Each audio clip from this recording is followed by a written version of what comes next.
Assalamualaikum, balik lagi di channel YouTube-nya aku dan aku dia, ibu 4 anak krempel.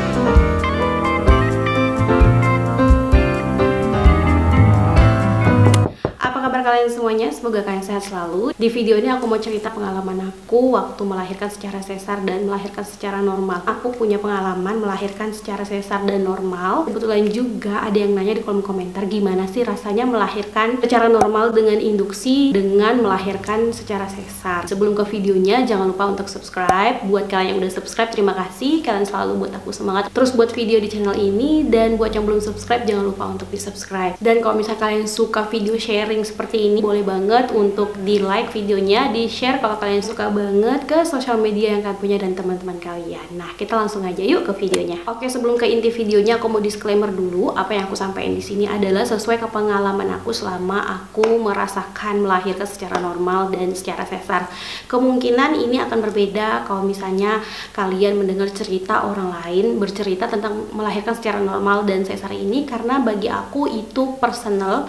Jadi masing-masing orang punya opininya masing-masing. Gimana rasanya melahirkan secara normal tapi dengan induksi, dan gimana rasanya melahirkan sesar, itu sakitan yang mana.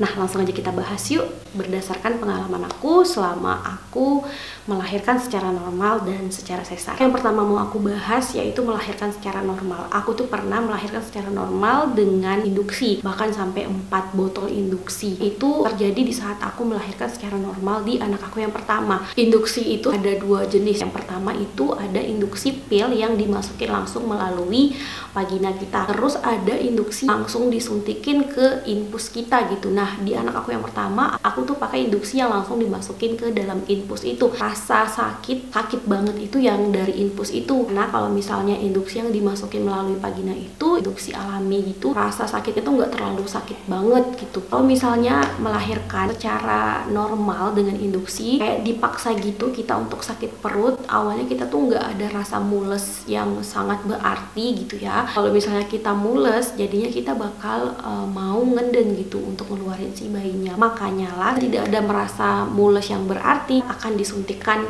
si induksi ini gitu ya. Rasanya tuh gimana? Itu emang bener-bener sakit banget. Kalau aku bandingkan waktu aku melahirkan secara induksi alami, perbandingannya berlipat-lipat gitu. Aku nggak tahu itu rasanya karena aku itu anak pertama atau gimana. Yang jelas aku rasa pas waktu di induksi itu memang rasa sakit perutnya tuh sakit banget. Tapi setelah bayinya itu keluar, udah sampai situ aja. Sakitnya tuh nggak buat kita menderita sampai lama gitu, enggak. Sakitnya sebentar tapi sakit banget. Sedangkan kalau misalnya melahirkan secara sesar, beda banget.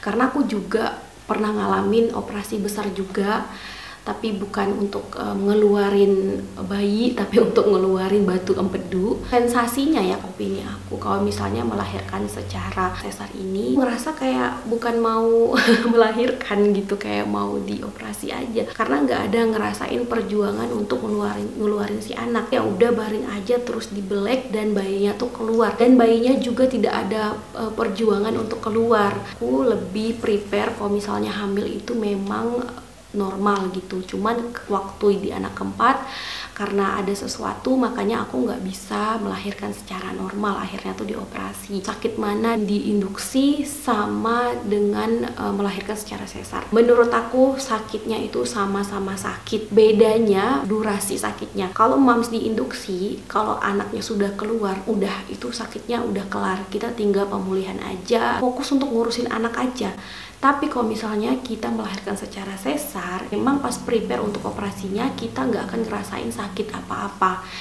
Kalau misalnya udah setelah bayinya keluar dan biusnya itu udah nggak ada lagi, itu rasanya sakit banget di bagian luka sisa sesar itu. Kalau misalnya kalian pernah luka kayak tergores sedikit, perih itu ya. Nah, kira-kira kalau misalnya kalian punya luka gede, kira-kira sakitnya kalian bisa bayangin berapa kali lipat sakitnya, perihnya. Saat di sesar itu sakit banget rasanya. Ini sesar yang aku bicarain prosedur waktu aku disesar menggunakan BPJS. Aku pikir ini nggak akan berlaku untuk kalian kalau misalnya sesar dengan umum. Kalian mungkin bisa request dengan dokternya minta obat penghilang rasa sakit gitu. Kalian bisa minta disuntikin itu biar sakitnya nggak terlalu sakit banget.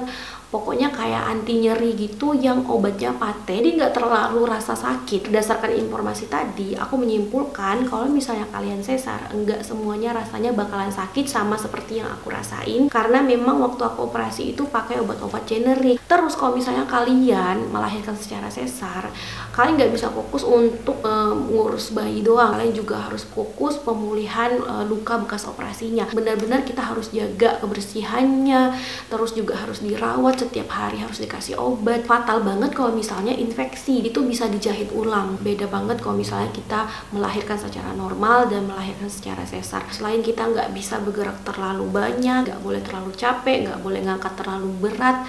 Ya kalau normal juga nggak boleh ngangkat terlalu berat ya, tapi kalau misalnya untuk sesar ini kalian nggak bisa ngangkat berat-berat itu sampai mungkin 3 bulanan atau 2 bulanan gitu, karena memang luka sesar itu berlapis-lapis berdasarkan 4 lapisan kulit itu kan. Memang kayak terlihat di lapisan paling luar itu jahitannya udah kering gitu, tapi di dalamnya tuh belum. Jadi kalian memang benar-benar harus istirahat, nggak boleh terlalu banyak bergerak dan nggak boleh terlalu capek, karena memang harus mikirkan sisa bekas luka tadi. Jadi itu pengalaman aku selama aku melahirkan secara normal dan melahirkan secara sesar.